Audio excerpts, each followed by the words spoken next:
Wait a minute. Yeah, as Irene said, good Shabbos, everyone, and Mazel Tov to the Black family on Miriam's Bat Mitzvah. And just before I start, in the Kiddush Hall tomorrow, do take a look at the artwork on the wall to the right of the kitchen hatch. Okay, this week is Armed Forces Week, and on Wednesday, this just Wednesday just gone, Ajax marked the event by a moving service of remembrance at the National Memorial Arboretum in Staffordshire. And for me, one of the most touching speeches was delivered by Admiral, that's not without any sherry, Andy Kite, who is, amongst a host of other things, the Armed Forces Jewish Faith Chaplain. Now, this week is a double Sedra. Is it Chukat, if I said it right? The red cow. And as Irene knows, one of my favourites, Balak, Bilam, and the hard-working, faithful donkey, who happens to be a Jenny. She's a female and gets beaten and bashed up by her master. Now, I did ask AI if there were ways to connect Parashat Balak with Armed Forces Week, and it gave me some interesting pointers that I'd never have thought of.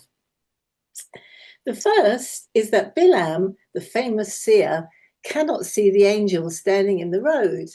The professional prophet is blind, while the lowly, humble donkey sees the whole picture. The military successes of our armed forces often depends not only on strength, but awareness, and to be able to detect dangers before others see them. Now, the donkey's gift was not power, but perception. And in the same way, those who protect our nation must constantly look for threats that are invisible to the wider public. Going on, in the Sedra, Balak hires Bilam because he thinks that power can be used to harm Israel. And Bilam finds out that he is unable to simply use his abilities as he wishes.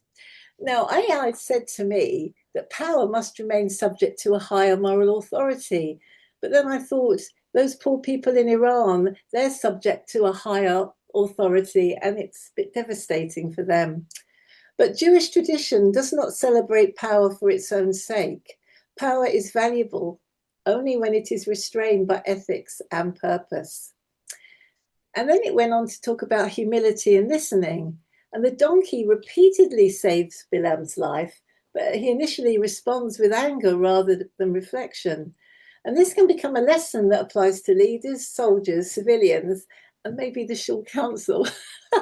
Because wisdom comes from being prepared to learn from unexpected sources. Good military leadership depends on listening to those on the ground, paying attention to warning signs, and remaining humble enough to accept that someone with less status, the Shul councillors, may sometimes see more clearly. So in conclusion, in Parashat Balak, the strongest character is not the king, Balak, nor the prophet Bilam, but the one who recognizes reality most clearly. It's the donkey. And as we mark Armed Forces Week, we express gratitude not only for courage and strength, but also for the vigilance, discipline, humility, and the willingness to protect others, which I think a lot of our parents, grandparents would have done in the last war. And they do this often without recognition and often without being seen.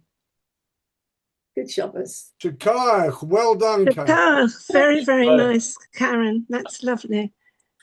Oh,